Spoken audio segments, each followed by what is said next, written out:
दोस्तों आपने बहुत बार सुना होगा गठिया की बीमारी। इंग्लिश में उसे हम रूमेटॉइड अर्थराइटिस कहते हैं दोस्तों ये हमारे छोटे जॉइंट्स, हाथ के छोटे जॉइंट्स हैं, स्पेशली जो जहाँ से ये फिंगर्स कनेक्ट होती है ना हाथ के साथ, ऐसे पैर जहाँ हमारे जो पैर के साथ टोज कनेक्ट होते हैं, पैर की उंगलियाँ कनेक्ट होती हैं, स्पेशली वो जॉइंट सबसे ज़्यादा इन्वॉल्व होता है।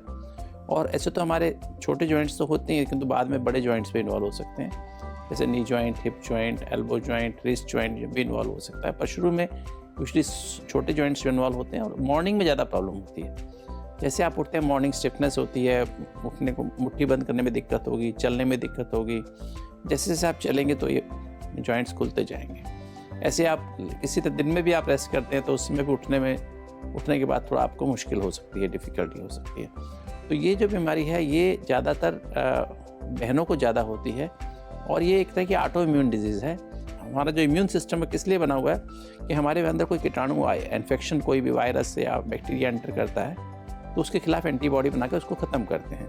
कि तो ये क्या होता है, ये उल्टा ही काम करने शुरू करता है। हमारा इम्यून सिस्टम हमारे ही खिलाफ काम करना शुरू, हमारी बॉडी के टिश्यूज़ को डैमेज करने लगता है। रूमेटॉइड अर्थराइटिस में क्या होता है, जो अंदर की जो जॉइंट के अंदर एक साइनोवियल मेम्ब्रेन होती है उसमें वो एंटीजन एंटीबॉडी रिएक्शन होता है, उसको हमारा इम्यून सिस्टम अपना ना समझ के पराया समझ के उस पर अटैक करता है, उसमें सूजन आने लगती है, जिसकी वजह से पेनफुल जॉइंट्स, हमारे जॉइंट सूज जाते हैं और ये जॉइंट सूज जाएंगे और उसमें दर्द होता है और स्पेशली मॉर्निंग आवर्स में ज़्यादा होता है।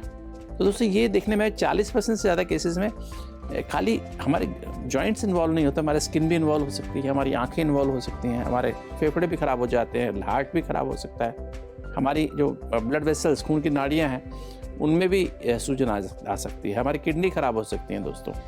और इसका इलाज आजकल है दोस्तों, इसकी दवाइयाँ अवेलेबल हैं, एंटी रूमेटॉइड फैक्टर या डिजीज़ मॉडिफाइंग ड्रग्स अवेलेबल हैं और कुछ नई क्लास ऑफ ड्रग्स निकली हैं जो कि बहुत ही अच्छी दवाइयाँ हैं, जिसके द्वारा आप इस बीमारी से मुक्ति तो नहीं पा सकते हैं किंतु आप सिम्टम फ्री रह सकते हैं दोस्तों। इसलिए कभी भी आपको तकलीफ़ हो तो आप तुरंत डॉक्टर के पास जाएँ। जो लोग बैलेंस लाइफ जीते हैं तो इनको इस तरह की बीमारियाँ होने के चांसेस बहुत कम रहते हैं। तो याद रखें, आप एक मेडिटेटिव लाइफस्टाइल अपनाएंगे प्रिवेंशन के लिए तो आपको ऐसे जो आपकी इम्यून एब्रेशंस होती हैं, this are basically immune aberrations, कि आपका इम्यून सिस्टम आपको ही नुकसान कर रहा है, ऐसे आपको नहीं होगा।